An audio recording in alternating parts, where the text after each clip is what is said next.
Slayer710 here, and today I'm doing a review of the Tier 7 Chinese medium tank, the T-34-1. In this review, I'll briefly be going over the tank's history, then I will show you some gameplay, and finally I'll give it my rating in the holy trinity of tanks. So, into the review. In 1954, the Chinese government, seeing the age of their Type 58 medium tank setting in, decided to mass-produce a modified version of the tank with an 100mm gun, to combat newer NATO tanks. However, after some more skews to the hull, lowering the weight and increasing maneuverability, the project was cancelled as the proposal of the T-34-2 was brought up using a bigger 122mm gun on almost the same chassis. In World of Tanks Blitz, this tank is a good frontline support with good speed and decent armor, enabling it to stay alive, and its gun's alpha letting it brawl at close range. Now, let's look at some gameplay. Anyway, so, on the bottom of the tier, my T-34-1 on the Desert Sands map. I think that's called, whatever. And so, me and my team start heading towards A, well, me and the light tanks on my team, and the heavy tanks and tank destroyers start heading towards B and C. I'm accompanied by an LKPZ and an M41 Bulldog, and this is one of my first games with the 100mm gun. And, as we drive up towards A, unfortunately enough, or fortunately enough I guess, I spot an enemy Bulldog, and this kind of showcases, even with this high alpha of a gun, it's still able to do some pretty decent damage, and also, well, no duh, but it also has a pretty half-decent aiming time, so you can actually squeeze off shots on the move, unlike some other guns. Anyway, this poor Bulldog doesn't stand a chance, and I end up knocking him out before my teammates can get to him. And so, we decided to cap out A as a Super Pershing and a Cheery show up. A Bulldog's on full health, so we decided to leave him in the cap, well, once it's done capping, obviously, as the T-2064 comes over the hill, and I decide with the LKPZ to engage the Cheery, because I think that's what I have the best chance against.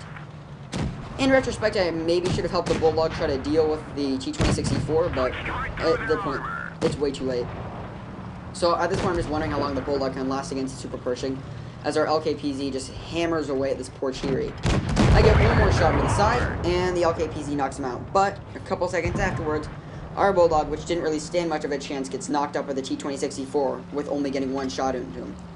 So I have my gun reloaded, and I see that he's looking the wrong way, so I decided to crest the ridge, get one shot into him, but crash into the wreck, and okay, our LKPZ just goes flying over the hill, but I mean, it works.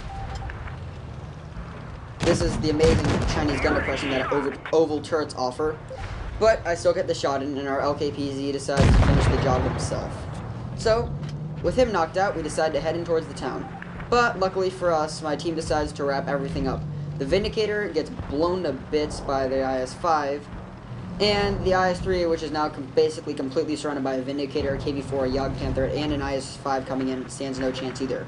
So, a wrap of a game and only a little bit of combat, but not a half-bad game, and that's a pretty good average game in this tank. I earned a half-decent, actually I earned basically no credits, but I did, and I also didn't do best on the team, but that's also because the ammo for this gun isn't that cheap. Anyway, now to the conclusion. So, now to see how it fares on the holy trinity of tanks. For speed, I gave this tank a 7 out of 10, because though it's no light tank, it's pretty maneuverable for a medium tank, especially of its class. For gun, I gave it a 6.5 out of 10, because though the gun has high alpha and an okay aiming time, its reload is really long and it cannot brawl with other medium tanks without being torn up by their DPM. Finally, for armor, I gave it a 6 out of 10, because though it can bounce a few shots and the turret is rather good, the armor overall is pretty weak and most tanks can slice right through it with their guns, though it definitely will keep HE out. Thanks for watching, and I'll see you in the next video.